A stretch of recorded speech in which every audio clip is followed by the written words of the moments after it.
હવે જૂનાગઢની અંદર એક સોશિયલ મીડિયા ઇન્ફ્લુઅન્સર બહુ જાણીતું નામ છે એનું હિરેન બુહા પટેલ.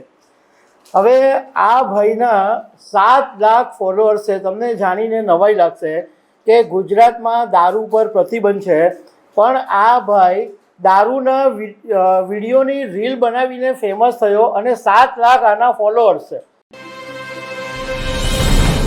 સોશિયલ મીડિયામાં ફેમસ થવાના ચક્કરમાં ઘણા બધા લોકો એવું બધું કરતા હોય કે એનું પછી કોઈ નીતિ નિયમો નથી હોતા.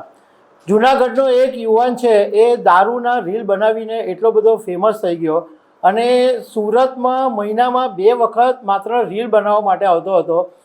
પરંતુ એની આ રિયલ લાઈફની અંદર મુસીબત બની ગઈ, કારણ કે ભાઈ દારૂ પીને કાર ચલાવવા ગયો અને અકસ્માત સર્જાયો અને જેલના સળિયાની પાછળ ધકેલાઈ ગયો છે.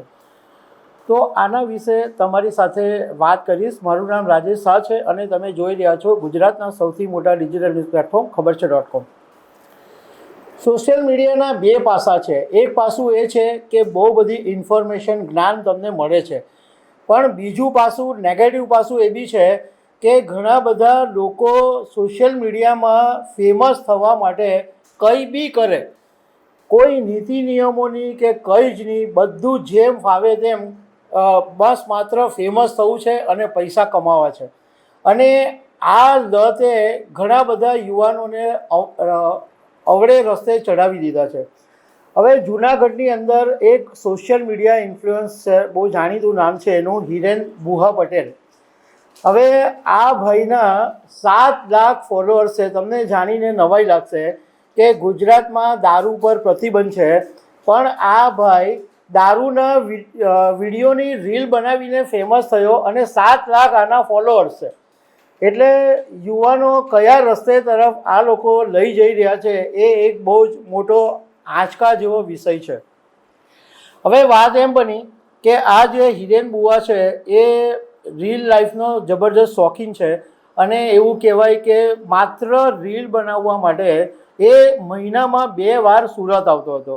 અને હમણાં તાજેતરમાં 22 તારીખે એ સુરતના વરાછાની અંદર એક જાહેરાતનો વિડીયો બનાવવાનો હતો, તો મિત્રોની સાથે સુરત આવ્યો.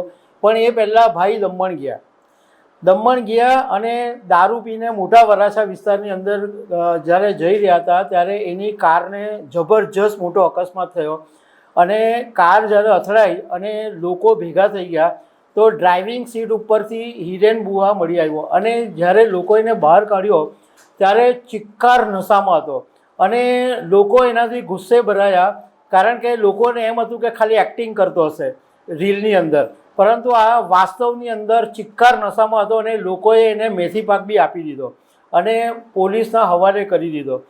પોલીસે અત્યારે ધરપકડ કરી દીધી છે ડ્રિંક એન્ડ ડ્રાઈવના કેસની અંદર અને પોલીસ કડક પગલાં લેવા માંગે છે, કારણ કે આ એક દાખલો બેસાડવો જરૂરી છે કે તમે રીલ બનાવીને યુવાનોને ખોટા રવાડે નહીં ચડાવી શકો. કારણ કે રીલ બનાવવા અને ફેમસ થવા માટે કે પૈસા કમાવા માટે કંઈ પણ રસ્તા અપનાવી દો એ કેવી રીતના ચાલે. ગુજરાતની અંદર દારૂબંધી હોય અને આ માણસ બિનદાસ, એમ લાગે કે એને કોઈ કાયદાનો ડર જ નથી અને એ બિનદાસ અત્યાર સુધી વિડીયો બનાવતો આવતો. જૂનાગઢમાં બી બનાવતો, સુરતમાં આવીને પણ વિડીયો બનાવતો હતો, પરંતુ અત્યારે તો હવે જેલના સળિયા પાછળ ધકેલાઈ ગયો છે. તો દર્શક મિત્રો, આવી અનેક વાતો સાથે અમે તમને મળતા રહીશું. Thank you very much.